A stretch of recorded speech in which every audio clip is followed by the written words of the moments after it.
Hello students, welcome to physics Gyan Guru YouTube channel. आज से हम लोग क्लास 12 फिजिक्स को क्रैश कोर्स के रूप में पढ़ने वाले हैं और ऐसे ही मैं 30 वीडियो लेकर के आऊँगा। उन 30 वीडियोज़ में हमारे 300 ऑब्जेक्टिव होंगे, ठीक, और 150 शॉर्ट आंसर टाइप क्वेश्चन होंगे, ठीक, और 30 जो होंगे लॉन्ग क्वेश्चन होंगे। यानी कहने का मतलब है कि हर एक वीडियो में 10 ऑब्जेक्टिव और 5 शॉर्ट आंसर टाइप क्वेश्चन और एक लॉन्ग आंसर टाइप क्वेश्चन होगा। तो जो भी क्वेश्चन होंगे वो बहुत ही इंपॉर्टेंट होंगे, तो प्लीज लास्ट तक बने रहिए, ठीक। तो चलिए शुरू करते हैं। और हाँ, यदि आपने मेरे यूट्यूब चैनल को अभी तक सब्सक्राइब नहीं किया है तो प्लीज सब्सक्राइब करें।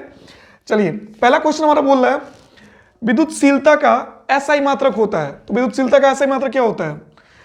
प्रति न्यूटन प्रति मीटर स्क्वायर कूलम स्क्वायर, ठीक है। आप निकाल भी सकते हो उसको। अगला क्वेश्चन बोल रहा है किसी अनावेशित वस्तु पर एक कूलम आवेश होने के लिए उससे निकाले गए इलेक्ट्रॉनों की संख्या होगी। तो देखिए, हम जानते क्या है, Q इक्वल टू कितना होता है? Q इक्वल टू NE होता है, ठीक। एक कूलम 1 एक हो जाएगा, एक कूलम है, और equal to N into E का वैल्यू कितना? 1.6 इंटू 10⁻⁻19 कूलम, यानी N इक्वल टू 1 बाई कितना हो जाएगा? 1.6 इंटू 10⁻⁻19 कूलम। ऊपर जाएगा प्लस का हो जाएगा, ये हो जाएगा 0.625 इंटू 10⁻19। तो इसको कितना लिख सकते हैं? 6.25 इंटू 10⁻18। यानी हमारा ऑप्शन कौन सा सही है? ऑप्शन ए सही है, ठीक है। अगला बोल रखा है उन्होंने आर दूरी से विलग दो इलेक्ट्रॉनों के बीच लगने वाला बल समानुपाती होता है, ठीक। समानुपाती बोल रखा है, व्युत्क्रमानुपाती नहीं। व्युत्क्रमानुपाती बोलते तो क्या आर स्क्वायर के हो जाता, तो इसका आंसर क्या हो जाएगा? आर के पावर -2 के, ठीक है। आवेश का एसआई मात्रक क्या होता है? आवेश का एसआई मात्रक होता है कूलम, यानी ऑप्शन बी सही होगा, ठीक। चलिए, अगला क्वेश्चन बोल रहा है यदि दो आवेशों के बीच की दूरी 2 गुनी कर दी जाए, आवेशों के बीच की दूरी कितनी गुनी कर दी जाए? 2 गुनी कर दी जाए, तो बल पर क्या प्रभाव पड़ेगा? तो देखिए, F इक्वल टू हम जानते हैं K into Q1 Q2 by R square होता है, ठीक। तो दूरी को कितना 2 गुना कर दीजिए, तो K ऐसे ही रह गया, Q1 Q2 वैसे ही, ये क्या हो जाएगा? R 2R का स्क्वायर यानी 4R स्क्वायर हो जाएगा, यानी ये 1/4 K Q1 Q2 by R square हो जाएगा। यानी कितना गुना हो रहा है? 1/4 गुना। तो आंसर हमारा क्या हो जाएगा? ऑप्शन सी, ठीक है। तो चलिए अगले कुछ क्वेश्चन देखते हैं हम। देखिए, बहुत ही इंपॉर्टेंट क्वेश्चन है, इनको ध्यान से देखिए और नोट भी करते रहिए, ठीक। तो चलिए, हमारा अगला क्वेश्चन क्या है? 6 नंबर क्वेश्चन बोल रहा है विद्युत क्षेत्र E और विभव V के बीच संबंध है। तो इसके लिए हमने विभव प्रवणता पढ़ रखा है, तो ऑप्शन ए हमारा हो जाएगा माइनस का dV/dx, ठीक है। निम्न में से किस आवेश का अस्तित्व संभव नहीं है? तो आप जानते हैं आवेश का क्वांटमीकरण सिद्धांत से हम क्या जानते हैं कि किसी भी कण पर कुल आवेश मूल आवेश का क्या होता है? पूर्ण गुणज के रूप में होता है, यानी Q इक्वल टू होता है ±NE, ठीक ना। पूर्ण गुणज यानी N इक्वल टू जहां 1 2 3 4 कुछ भी हो सकता है, ठीक। अब ये देखिए, जैसे इलेक्ट्रॉन पर होता है 1.6 इंटू 10⁻19 कूलम, तो 3.2 यानी कि 2 इंटू 1.6 इंटू 10⁻19 कूलम। तो ये तो होगा, ये हो सकता है। हमारा ऑप्शन ये नहीं हो सकता है और ऑप्शन डी नहीं हो सकता है। हर बात समझ, दोनों सेम ऑप्शन है, तुम्हारा सी एंड डी आंसर हो जाएगा, ठीक ना। सी और डी नहीं हो सकता है, ठीक है। अगला क्वेश्चन बोल रखा है इलेक्ट्रॉन वोल्ट द्वारा मापा जाता है। इलेक्ट्रॉन वोल्ट से हम क्या मापते हैं? Electron volt. देखिए, ई भी इलेक्ट्रॉन बोले तो आवेश है Q और V, तो W इक्वल टू होता है VQ। आपने पढ़ा है पहले से, पढ़ा होगा W इक्वल टू कितना होता है? VQ। यानी कि ये किसको? कार्य को मापता है। कार्य इज फॉर्म, और कार्य क्या है? Work is form of energy. तो इस हिसाब से हमारा ऑप्शन क्या हो जाएगा? डी सही होगा, ठीक है। चलिए 9 नंबर क्वेश्चन देखते हैं। हमारा 9 नंबर क्वेश्चन क्या बोल रहा है? किसी विद्युत द्विध्रुव के अक्ष से r दूरी पर विद्युत क्षेत्र की तीव्रता होती है। ठीक है, तो हम जानते हैं E इक्वल टू अक्षीय स्थिति पर कितनी होती है, 1/4 पाई एप्सिलॉन नॉट, कितना 2p बाई आर क्यू। तुम्हारा ऑप्शन कौन सा सही होगा, ऑप्शन डी सही होगा। फिर अगला बोल रखा है 1 कूलम आवेश बराबर dash dash E S U. E S U में 1 कूलम बराबर कितना होता है, तो 3 × 10⁹ होता है। ठीक है, तो ये हमारे ऑब्जेक्टिव क्वेश्चन कंप्लीट हुए आज के। अब इसके बाद हम लोग शॉर्ट क्वेश्चन देखते हैं। ठीक है,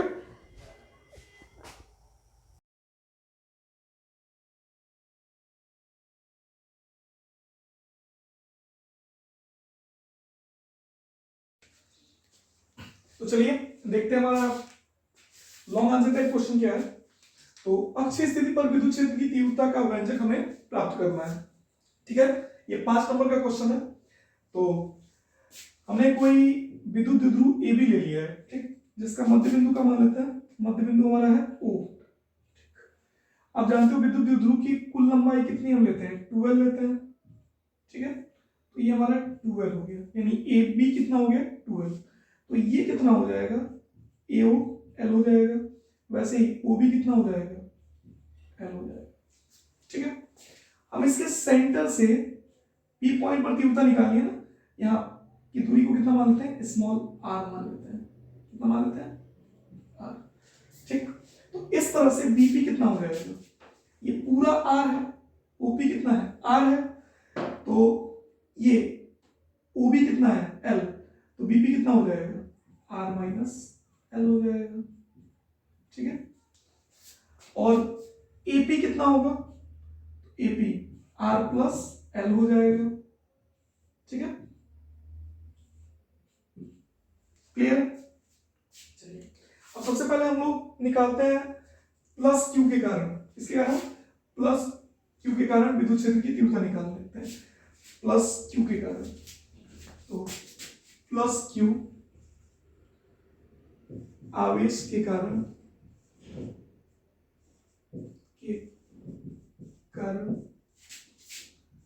पी बिंदु पर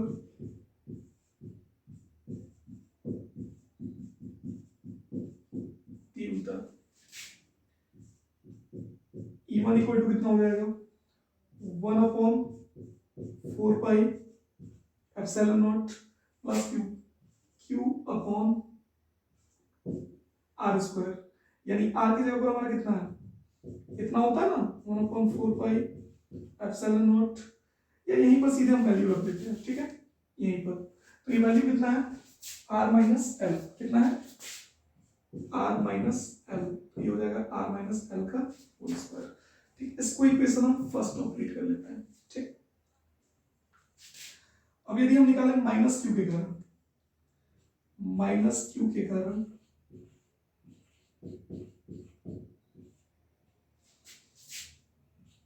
पी बिंदु पर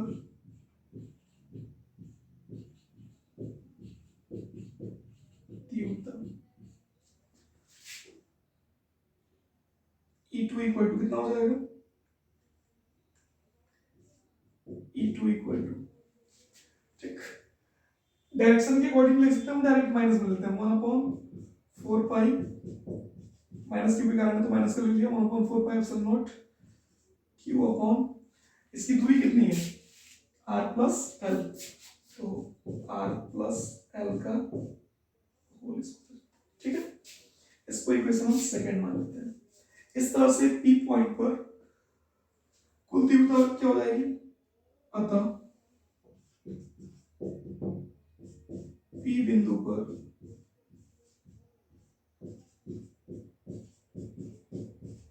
परिणामी तीव्रता E बराबर कितना हो जाएगा, E1 प्लस E2। ठीक, तो अब देखिए E1 कितना है आपका, तो 1/4 pi epsilon not Q upon R minus L का होल स्क्वायर, प्लस माइनस क्या हो जाएगा, minus 1/4 pi epsilon not Q upon R plus L का होल स्क्वायर। ठीक है, अब इन दोनों में कॉमन क्या है, तो इन दोनों में कॉमन है Q upon 4 pi epsilon not, दोनों में है ना, Q upon 4 pi epsilon not. ठीक, तो ये अंदर कितना बच जाएगा, अंदर बच जाएगा 1 अपॉन आर माइनस एल का whole square minus 1 upon R plus L का होल स्क्वायर। ठीक है, अब देखिए इसके बाद E इक्वल टू कितना हो जाएगा, E इक्वल टू, तो ये वैसे ही Q upon 4 pi epsilon not, अंदर एलसीएम ले लेते हैं, तो एलसीएम इन दोनों का कितना हो जाएगा, R square minus L square का होल स्क्वायर। ठीक है, इसके बाद ये यहां चला जाएगा, आर प्लस एल का whole square minus R plus L का होल स्क्वायर, सॉरी ये आर प्लस एल का होल स्क्वायर, ये कितना होगा, आर माइनस एल का होल स्क्वायर। ठीक है,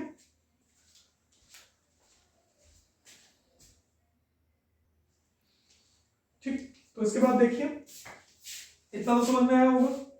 इसके बाद क्या हो जाएगा हमारा, ये हो जाएगा,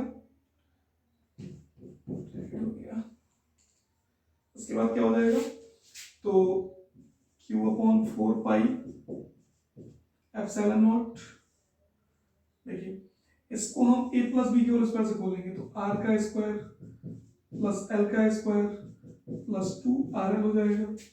इसको a माइनस बी के होल स्क्वायर से खोल लेते हैं, कोष्टक में लिखते हैं r का स्क्वायर प्लस l का स्क्वायर माइनस 2rl हो जाएगा। ठीक, बट्टा R square minus L square का होल स्क्वायर।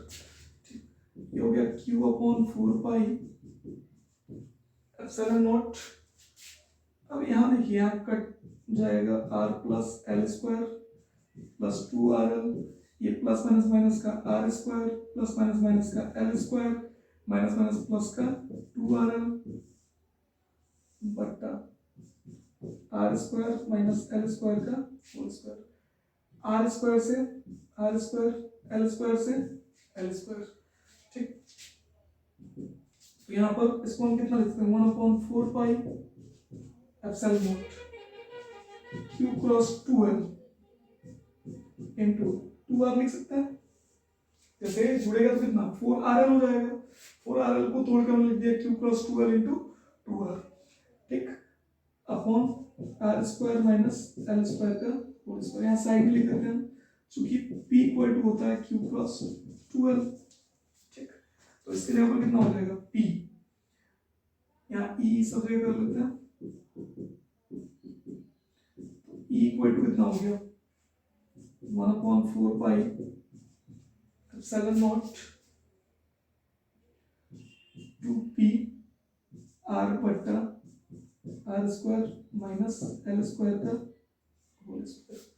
ठीक है, अब यहां देख लेते हैं थोड़ा सा आगे। इसके बाद क्या हो जाएगा, यदि हम कंडीशन लेते हैं, यदि r is greater than l, तब l इज ऑलमोस्ट 0। तो l की जगह पर यदि हम 0 रख दें तो कितना हो जाएगा, E equal to 1 upon 4 pi epsilon not 2PR बट्टा r की पावर 2 दूनी 4 हो जाएगा, इससे r कट जाएगा, इक्वल टू कितना 1 upon 4 pi epsilon not 2p by r cube. तो यही हमारी अक्षीय स्थिति की तीव्रता है। ठीक, यदि आपको वीडियो अच्छा लगा तो प्लीज लाइक करें, सब्सक्राइब करें और शेयर जरूर करें, एंड थैंक्स फॉर वॉचिंग।